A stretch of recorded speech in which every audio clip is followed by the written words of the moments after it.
Hello बच्चों, I hope आप सभी अच्छे होंगे। नाउ आज हम बात करेंगे चार्ज के अगले लेक्चर में। ठीक है, चार्ज के अगले लेक्चर की। अब चार्ज के अगले लेक्चर में देखिए, चार्ज के बारे में बहुत कुछ हमने जान लिया था।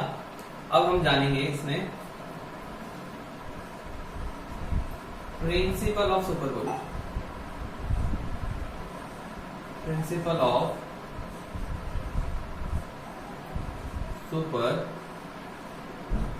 पोजिशन। ठीक है, प्रिंसिपल ऑफ सुपर पोजिशन के बारे में आज जानेंगे। क्या कहता है प्रिंसिपल ऑफ सुपर पोजिशन? कहता है when number of forces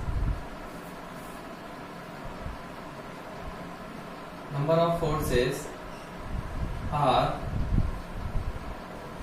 exerted on any charge। देखिए इसका क्या मतलब है? देखिए इसका मतलब है, देखिए यहां पर एक चार्ज है Q1, इस पे डिफरेंट चार्जेस, मैंने कह दिया इसमें डिफरेंट चार्जेस इस पे एक्सर्ट हो रहे हैं, तो इस पे नंबर ऑफ फोर्सेस अप्लाइड हो रहे हैं। ये देखिए डिफरेंट चार्जेस के कारण क्या लग रहा होगा, इसमें फोर्स लग रहा होगा। ठीक, क्या कहता है? Number of forces are exerted on any charge is vector sum of all forces. ठीक है, इस पे जितने भी फोर्स एक्सर्ट हो रहे हैं, ठीक है, जो रिजल्टेंट फोर्स होगा वो इन सब फोर्सों का वेक्टर सम होगा। यही हमारा क्या कहलाता है? Principal of superposition. तो अगर मैं बात करता हूं कि नंबर एन, उस पे कितना फोर्स एक्सर्ट होगा, देखिए यहां पे अगर मैं बात करता हूं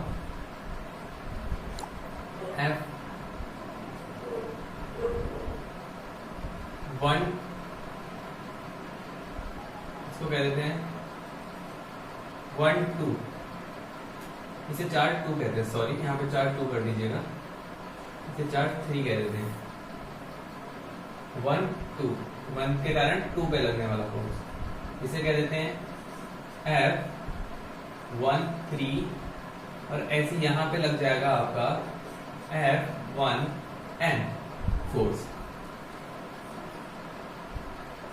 अब देखिए, तो टोटल फोर्स देखिए n पार्टिकल के द्वारा इस पे Q1 पे जो फोर्स एक्सर्ट होगा वो क्या होगा? देखिए F1N vector equals to 1/4 pi epsilon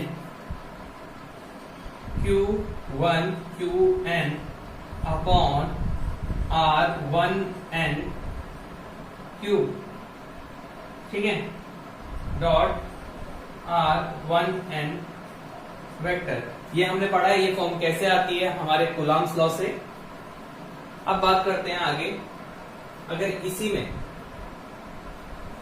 मैं इसी में क्या करता हूं, सुपरपोजिशन को, प्रिंसिपल ऑफ सुपरपोजिशन को विद रिस्पेक्ट टू पोजीशन अगर डिफाइन करने की बात करें, with respect to position define करें, तो सबसे पहले हम क्या करते हैं, दो एक्सिस बना लेते हैं, जिन एक्सिस के बिहाफ पे हम इस चार्ज की पोजीशन को डिफाइन करेंगे। देखिए यहां से इस ओरिजिन से इसकी डिस्टेंस, इसकी, ठीक है, सबकी डिस्टेंस ले लेते हैं।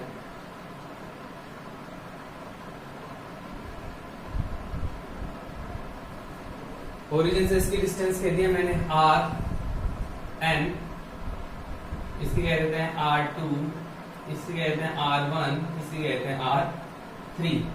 तो जो फोर्स लगेगा टोटल इस पे, इस Q1 पार्टिकल पे, वो कितना होगा? F1N with respect to position बात हो रही है, याद रखिएगा। ठीक है, F1 कह दीजिए, F1N नहीं, F1 इक्वल्स टू कितना हो जाएगा? देखिए 1/4 4 pi epsilon not Q1 Q2 upon R। देखिए ये पोजीशन चाहिए, Q1 और Q2 के बीच की अगर मैं डिस्टेंस की बात करूं तो कैसे निकलेगी? सिंपली वो डिस्टेंस कितनी होगी, यहां से इसकी डिस्टेंस R1 माइनस R2, ठीक। तो R1 minus R2, R1 minus R2 vector, plus ऐसे दूसरे वाले के लिए भी निकाल लेंगे, डॉट डॉट डॉट डॉट, ऐसी एन टाइम के लिए निकाल लेंगे, ठीक है। एन टाइम के लिए कैसे निकलेगा, कर रहे हैं एन टाइम वाले के लिए कैसे हो जाएगा, R1 vector minus R n vector का whole cube R1 minus Rn vector, ठीक है, with respect to position. Principle of superposition क्या कहता है हमारा कि एक सिंगल चार्ज के सिस्टम पे जितने भी चार्जेस अपने फोर्स एक्सर्ट करते हैं या लगाते हैं, उन सभी फोर्सेस का सम क्या होता है, वेक्टर सम क्या होता है, उस पे लगने वाले फोर्स के इक्वल होता है। ये कहता है हमारा प्रिंसिपल ऑफ सुपरपोजिशन। अब जो अगला टॉपिक है वो है हमारा, देखिए क्वांटाइजेशन ऑफ चार्ज हमने पढ़ लिया, तो अब हम पढ़ेंगे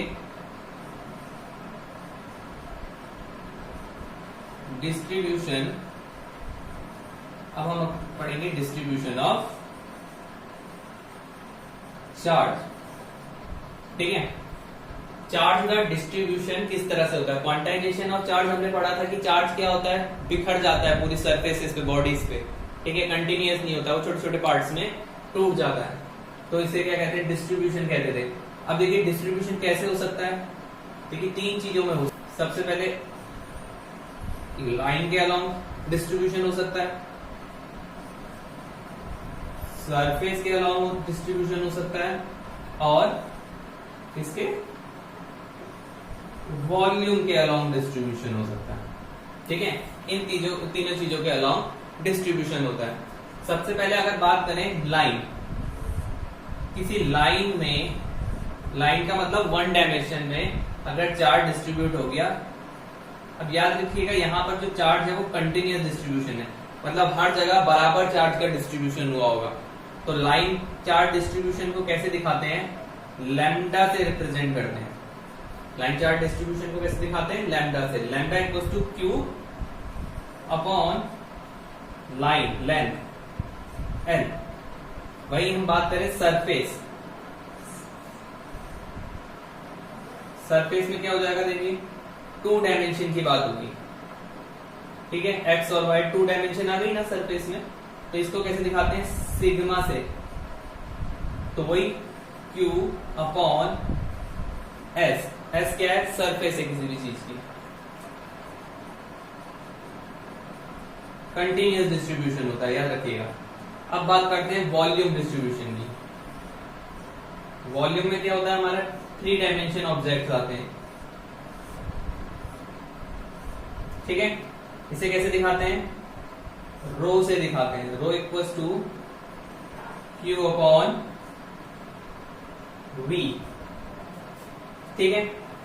अब ये चीज, तीनों चीजें याद रखिएगा। जो पहला है हमारा क्या है, लाइन डिस्ट्रीब्यूशन, ठीक है, line charge distribution, surface charge distribution, volume charge distribution.